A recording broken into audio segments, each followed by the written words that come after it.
Dawn news کے senior تجزیہ نگار زاہد حسین اپنے حالیہ تجزیے میں کہتے ہیں کہ اس سال 2021 کو بھلا کون یاد رکھنا چاہے گا، کچھ بھی تو ٹھیک نہیں ہوا۔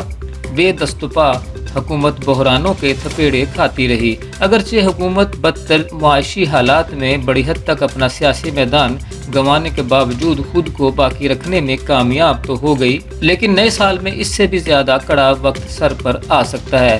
جس چیز پر حکومت ٹکی ہوئی تھی وہ پہلے ہی کمزور ہو چکی ہے۔ یہاں باعث تشویش صرف پاکستان تحریک انصاف یعنی پی ٹی آئی کی مشکلات نہیں بلکہ آنے والے وقت میں ملک کو درپیش چیلنجز بھی ہیں۔ پی ٹی آئی حکومت کے لیے نئے سال کا آغاز ترمیمی مالیاتی بل یا منی بجٹ کے معاملے سے ہوگا، جسے اتحادیوں میں بڑھتے اختلافات کے سائے میں پارلیمنٹ سے منظور کروانا ہوگا۔ آئی ایم ایف کی شرائط پورا کرنے کے لیے اٹھائے گئے غیر مقبول اور نہایت متنازع مالیاتی اقدامات کے سیاسی منظرنامے پر گہرے اثرات مرتب ہوں گے۔ یہ سب ایسے وقت میں ہو رہا ہے جب حکومت اپنے حلقوں میں دراڑیں بڑھتی جا رہی ہیں۔ خیبر پختونخوا میں حالیہ بلدیاتی انتخابات میں حیران کن شکست نے اختلافات کو واضح کر دیا ہے۔ اس انتخابی شکست نے اپوزیشن کو بھی حوصلہ بخشا ہے، جو کہ مالیاتی بل کو روکنے کے لیے متحد نظر آتی ہے۔ بلا شبہ حکومت کے لیے پارلیمنٹ میں اپنی اکثریت ثابت کرنے کا یہ سب سے بڑا امتحان ہوگا۔ اگر بل منظور نہیں ہوتا تو حکومت کی کمزوریاں مزید کھل کر سامنے آ جائیں گی، حتیٰ کہ اگر حکومت پارلیمنٹ میں بل منظور کروا بھی لیتی ہے تو بھی ٹیکس سے جڑے ہوئے اقدامات کے سنگین اقتصادی نتائج عوامی غم و غصے کو مزید بڑھائیں گے، جو کہ مہنگائی کی وجہ سے پہلے ہی اپنے عروج پر ہے۔ اطلاعات کے مطابق حکومت کے سیکیورٹی اسٹیبلشمنٹ سے تعلقات میں خلیج بڑھ رہی ہے، جس کی وجہ سے اس کی پریشانیوں میں مزید اضافہ ہو گیا ہے۔ جس حکومت کو ہائیبرڈ حکومت پکارا جا رہا تھا وہ بگڑتی گورننس اور سول فوجی قیادت کے درمیان تنازع کے باعث پہلے سے ہی ہچکولے کھا رہی ہے۔ اگرچہ دونوں کے درمیان تعلقات ٹوٹنے کی نہج تک نہیں پہنچے، لیکن تناؤ برقرار ہے۔ آئی ایس آئی چیف کی تعیناتی پر پیدا ہونے والے تنازع نے تعلقات میں کڑواہٹ گھول دی ہے۔ یہ معاملہ بھی حل ہو چکا ہے، لیکن اس نے نظام کے اندر موجود طاقت کے ازلی عدم توازن کو واضح کر دیا ہے۔ سوال یہ پیدا ہوتا ہے کہ آیا سیکیورٹی اسٹیبلشمنٹ حکومت کو مشکل سے نکالنے کے لیے سیاسی انتظام میں مداخلت کا سلسلہ جاری رکھے گی یا نہیں؟ ممکن ہے یہ حکومت اپنی سیاسی لڑائیاں خود لڑنے پر مجبور کر دے۔ یقیناً 2022 میں یہ وزیر اعظم عمران خان کے لیے ایک بڑا امتحان ہوگا۔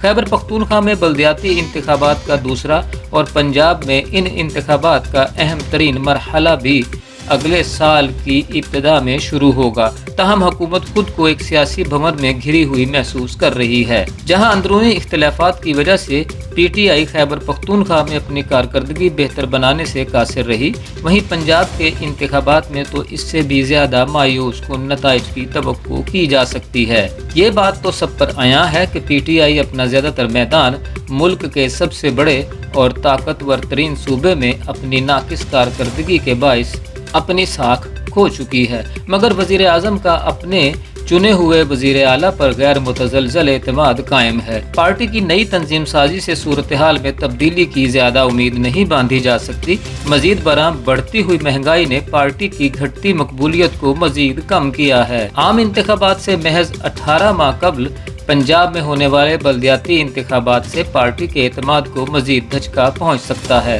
زاہد حسین کہتے ہیں، داخلی اختلافات اور دھچکے پہلے سے سکڑتے سیاسی میدان کو مزید متاثر کر سکتے ہیں۔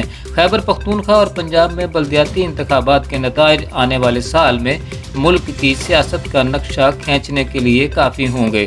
کئی داخلی اور بیرونی سیکیورٹی کے خطرات میں گھرے اس ملک کے لیے سیاسی عدم استحکام اور اقتصادی بحران سب سے سنگین مسائل کا باعث بنے ہوئے ہیں۔ خارجہ پالیسی کے معاملے میں عمران خان کی حکومت ہمیشہ سے کمزور نظر آئی ہے۔ مقبول بیانیے کو سنجیدہ سفارتکاری کے متبادل کے طور پر دیکھا جاتا ہے، ذاتی وجوہات کی بنا پر دنیا کے اہم ترین دارالحکومتوں کے دوروں پر جانے میں وزیر اعظم کی ہچکچاہٹ نے ہمارے سفارتی رسائی کو کافی زیادہ متاثر کیا ہے۔ افغانستان سے امریکی انخلا کے بعد جیو پولیٹکس میں آنے والی تمام غیر معمولی تبدیلیوں اور جنگ زدہ ملکوں میں طالبان حکومت کی واپسی کی وجہ سے آئندہ برس پاکستانی حکومت کو خارجہ پالیسی اور سیکیورٹی مسائل کے زبردست چیلنجوں کا سامنا ہوگا۔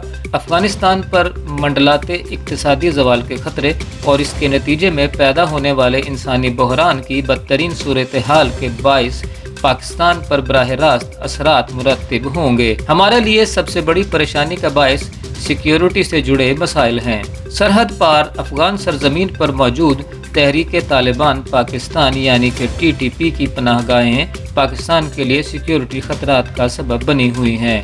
کالعدم دہشت گرد تنظیم کا ہتھیار پھینکنے سے انکار کے بعد بھی افغان طالبان کی جانب سے اس کے خلاف کارروائی نہ کرنا قابل تشویش امر ہے۔ یوں لگتا ہے کہ افغانستان میں قدامت پسند حکومت کی واپسی سے سرحد پار موجود اپنے ٹھکانوں سے کارروائی کرنے والے دہشت گرد گروہ نے شہ پائی ہے۔ حالیہ مہینوں کے دوران پاکستانی سیکیورٹی فورسز پر حملوں میں تیزی سے اضافہ ہوا ہے۔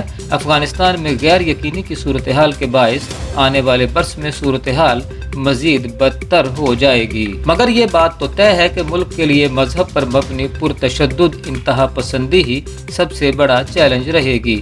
سال کے آخری دنوں میں سول اور فوجی قیادت نے ایک ایسی نیشنل سیکیورٹی پالیسی منظور کی ہے جو کہ حکومت کے مطابق افغانستان کی صورتحال سمیت داخلی اور بیرونی سیکیورٹی کے تمام پہلوؤں کا احاطہ کرے گی۔ اگرچہ پالیسی کے دستاویز عوامی سطح پر جاری نہیں کی گئی، لیکن کہا جا رہا ہے اگلے برس پاکستان کو درپیش چیلنجوں اور مواقعوں کو بیان کیا گیا ہے۔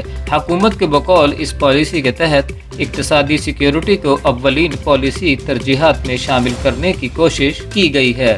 یقیناً قومی سلامتی کے معاملے میں اجتماعی طرز عمل کی ضرورت پر کوئی دو رائے نہیں ہے اور بلا شبہ ملکی سیکیورٹی کا دار و مدار اقتصادی سیکیورٹی پر ہے، مگر اہم مسئلہ یہ ہے کہ اس پالیسی کی روشنی میں عمل کس طرح کیا جائے گا۔ اقتصادی آزادی اور اپنی ضروریات کو خود پورا کرنے کی صلاحیت پیدا کرنے کے لیے ویژن درکار ہوتا ہے جو کہ ہمارے پاس نہیں ہے۔ اسی وجہ سے ہماری سیکیورٹی کمزوریوں کا شکار ہے۔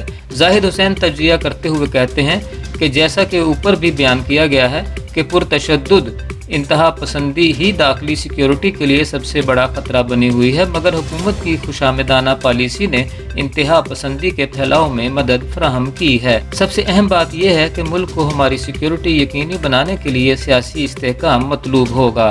اب دیکھنا یہ ہے کہ حکومت کس طرح اگلے برس درپیش ان غیر معمولی چیلنجوں سے نمٹتی ہے۔